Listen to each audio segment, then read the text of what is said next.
how we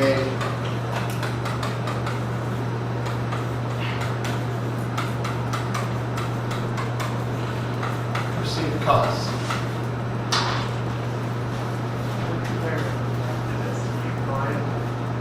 Yes, it is.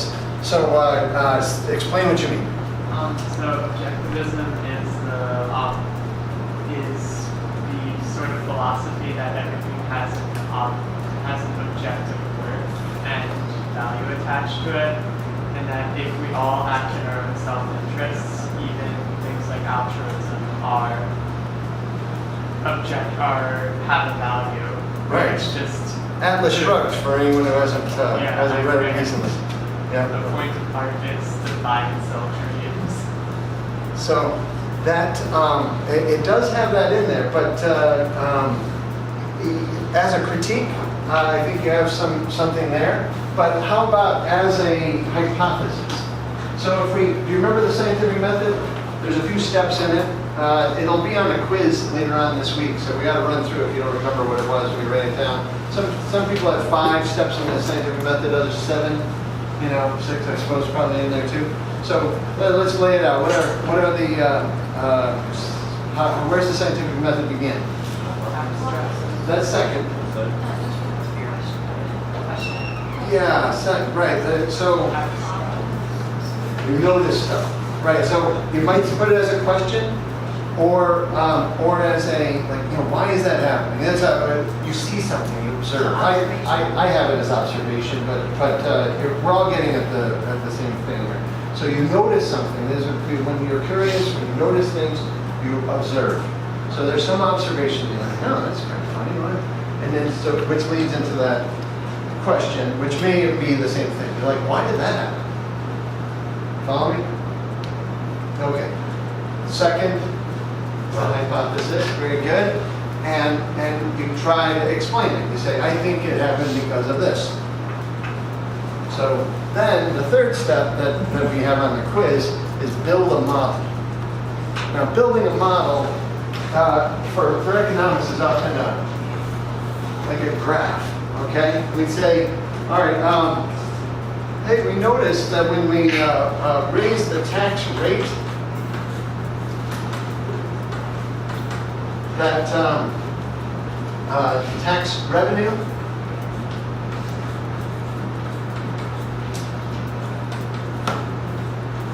so tax revenues and tax rates seem to have an interesting relationship, that when we don't have any taxes, when the tax rate is 0, our tax revenue is 0. But when we raise the tax rate up to like 3% or 4% or 5%, the amount of money that the government collects goes like this. So we have a model here, right? It shows a direct relationship between it. We have a model that says every time we raise the tax rate, we're going to raise tax revenue.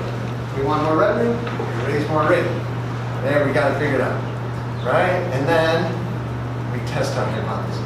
We say, okay, well, is it true between 2% when we go from 3% to 5%? We say, yeah, it's true. Look, it's true. How about when we go from 5% to 10%? Well, it's true, although the tax rate doubled from 5 to 10, but our revenue didn't double. It only went like here. Like, wait a second. We thought our model was showing that this was going to be the relationship, but our evidence is showing this. You go, okay, hold on a second. There's not an absolute one-for-one trade-off then between tax rate and tax revenue, because after our hypothesis and building a model, we test the hypothesis. And in economics, we gather the data, right? We often can't run an experiment because it's on people, so we look for accidental experiments that took place. You see what happens when let's say one tax rate applies to one group of people and not to another, that are otherwise the same. There's a ceteris paribus. There's lots of different examples that we take a look at, but let's go with this one. And if we gather data, if we test the hypothesis, and gather the data and analyze the data, right? Those are all steps in the scientific method. Ultimately leading to what?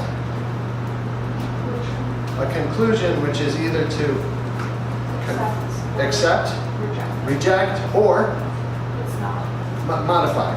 We might modify our hypothesis, so which is really a rejection. I'll agree with you that a rejection, a modification of the hypothesis as stated is a rejection.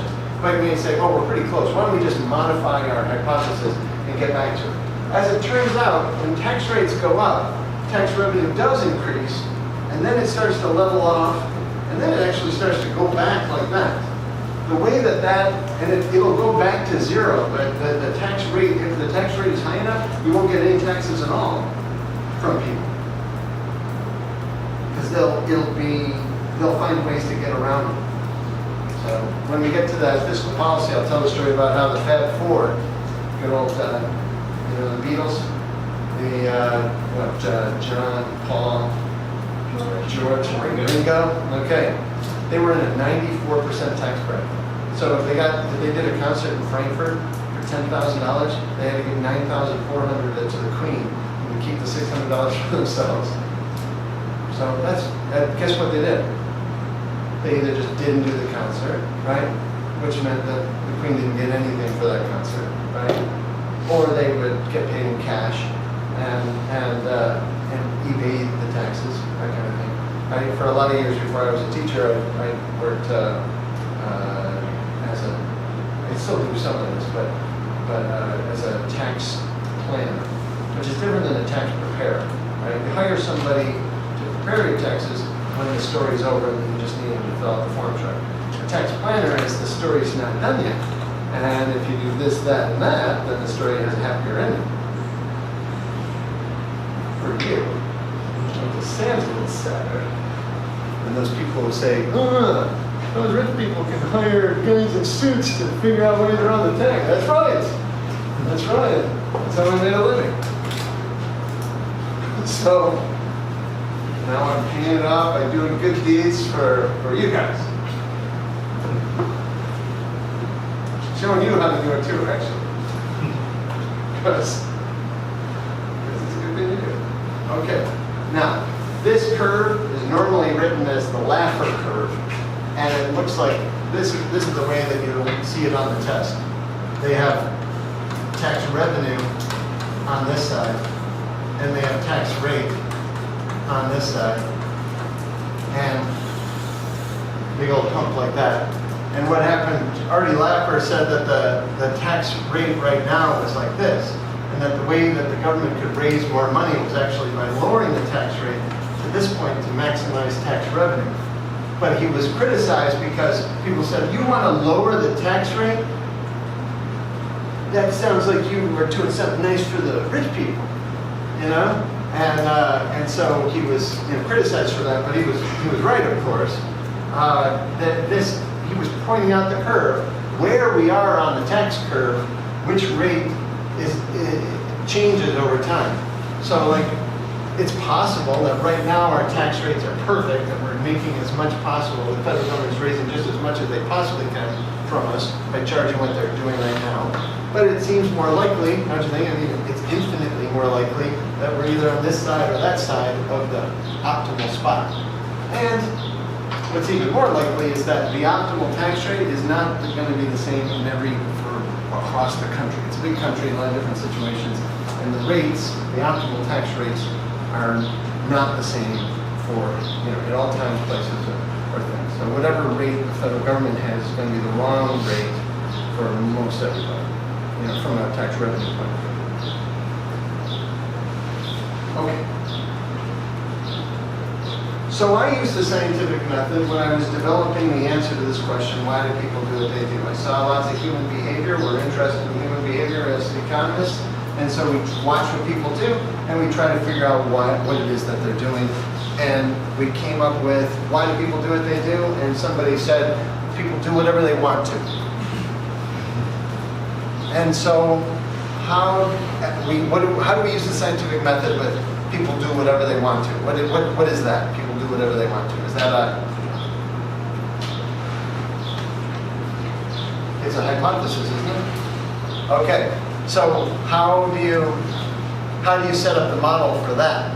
If people do whatever they want, I know what people say. People do whatever they want. I know what you're saying, but let's just treat it like a scientist would. Is that true or not? Do people do whatever they want to? How would you prove, how would you disprove that hypothesis? What would you need? Disprove free will.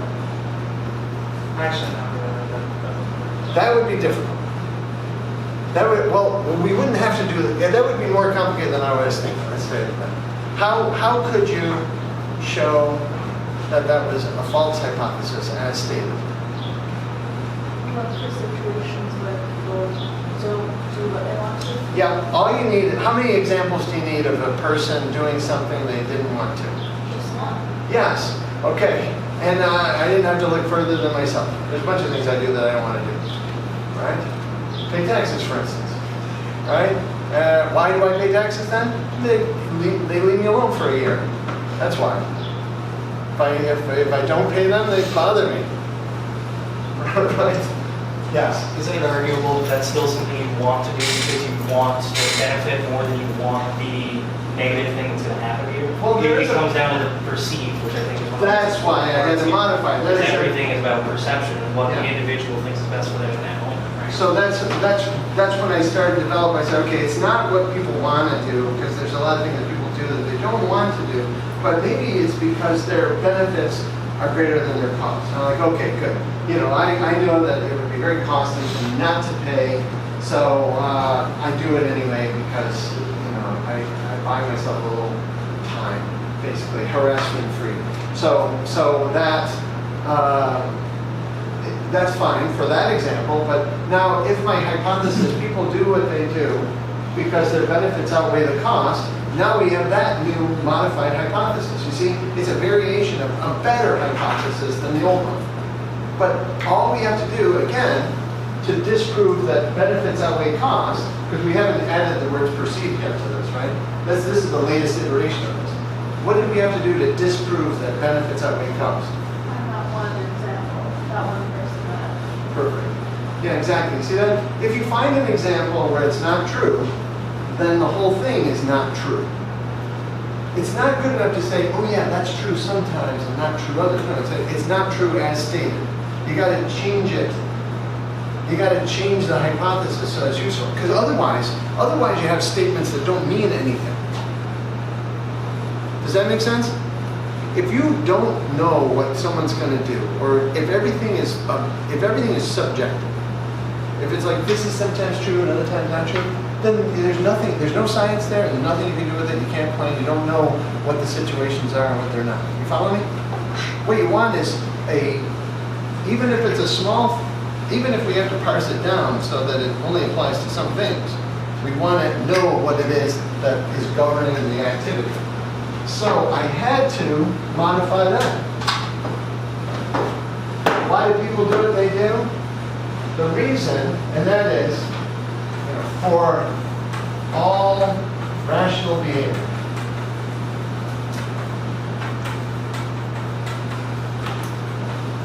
And therefore, what we're doing is we're making the rationality assumption.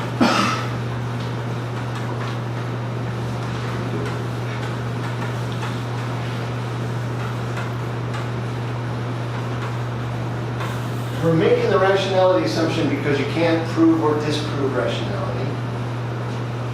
But we can say that any behavior that we observe, we can deem as an observer whether that is something we're going to try to explain using economics or not try to explain using economics. If we recognize that economics itself is limited in its purview, there's a lot of human behavior we're not going to try to explain using economics, but if we say, no, that behavior, I think we can assume that they were acting rationally there, that they knew that they had a choice and they chose to do what they did. And therefore, they did it because their perceived benefits outweigh their perceived costs.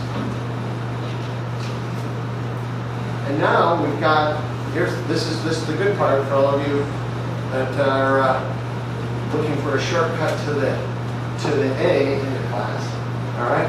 I think that we have it. I think this explains all rational behavior. So if you can come up with anything that anyone has ever done or might do ever that's in violation to this, Then I'll give you an A in the class, you don't have to do anything else. The reason why I put such high stakes on it, hey, Frank. Okay, you got one? Oh, okay, yeah, no, you don't. You follow me? I'll give you I'm not joking. So, because if you knew that I was that sure about that, then you would also know that this is something that you can count on for all human behavior, that's all rational human behavior. Then that allows you then to use it the way you count on gravity, the way you count on the laws of thermodynamics. See, they're called the laws of nature, the law of supply, the law of demand. They're immutable. They apply everywhere. The laws of increasing opportunity costs, the laws of diminishing marginal return. These are economic laws, and they're no different in their quality. They apply everywhere, always, forever. And if you knew that, then you would say, there's real power in this. See, think about what you're doing with your life. You're trying to get from here to there, right? You got some future goals, trying to get there, right? Now, what do we do in physics, right? We come up with because we know the laws of physics, we know the tensile strengths of different things. We can build bridges, we can build airplanes, we can do things that get us from here to there in a much more elegant, powerful, reliable way. If we ignored the laws of nature, our bridge would collapse, our plane would crash, our rockets wouldn't fly, right? And in the same way, as you build your life plan, if you pay attention to the laws of economics, you will build a bridge that crosses that chasm, that gets you to that land that you can get to by air. You follow me? And if you ignore the laws of nature, if you ignore the laws of economics, the principles of economics, it's to your own peril. You're most likely going to have it collapse. The plan won't work because it was in opposition to it. Now, I'm speaking not only about yourself, but also the government. See, the government makes these policies that are in violation of economic principles. The economic principles are still always true, but for a little while, the government policies that are in violation of those policies will, kind of limp us along for a little while, but it has to catch up to us. It would be much better for us to create policies, both in our corporations, in our families, and of course in the government, policies that are in alignment with the natural laws, the economic principles. Okay, so one example about that is Mohsen Naqvi. And, well, let's stick with Pam Palm for a second. What conditions led her to change her marginal behavior? What was her marginal behavior change? She decided to go to school, right? Did she think, what changed? Her perceived benefits or her perceived costs?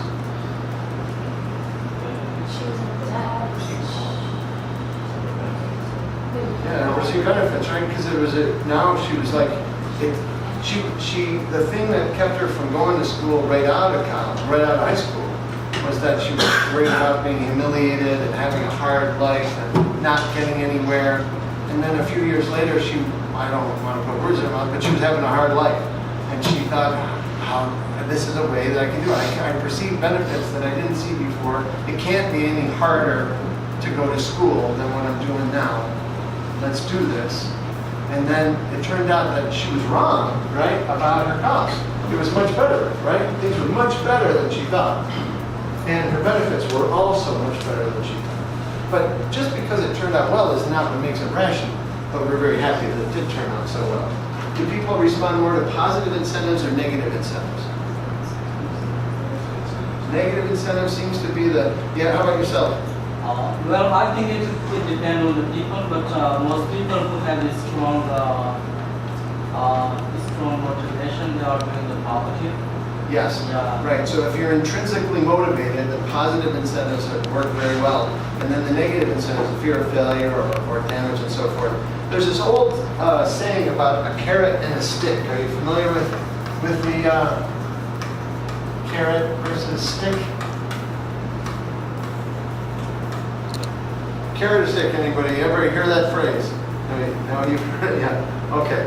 So a lot of you hadn't, so I'll explain it. So it's an old agricultural sort of reference. If you want to get an animal to move down the road, you can either dangle a carrot in front of his, like a mule or something, and they want to move towards that which they want, or you can threaten them with a stick. They move away, from things that might cause pain or harm, right? So that's a negative incentive, a positive incentive. Follow me? Okay. So. And you think about in your own life the incentives that people have put in front of you, right? Think about the different folks that are trying to influence your behavior, and how they're putting carrots and sticks out there. But generally, how do the government operate? They have both, right? What are they mainly using? Carrots or sticks? Sticks. A lot of sticks comes from the monopoly government there. How about your employer? What are they mainly using? Yeah, maybe both. Carrots, pay, bonus, right? Do you have a job where the manager is using a theory X kind of style of like threat and being grumpy and you just try to stay out of their way? Or what kind of manager are you? Are you more of a carrot manager or more of a stick manager? Right? So it's very useful. Okay. So that is the extra credit. Now we'll come back into,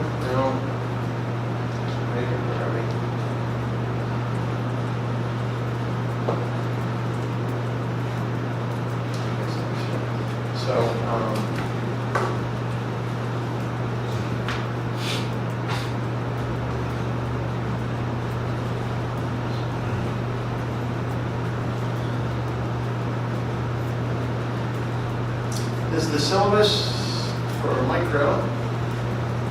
Everything's a little bit behind on this. It's this. So bear with me a second.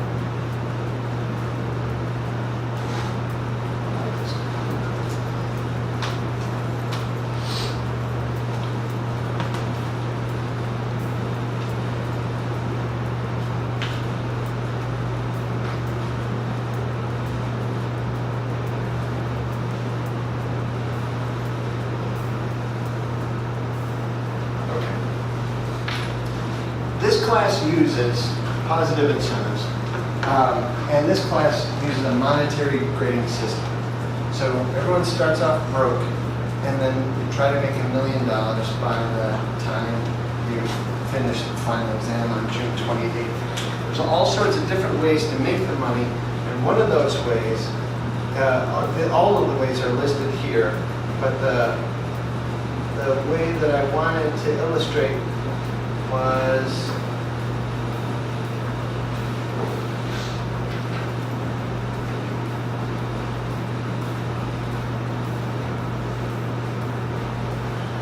good. Okay.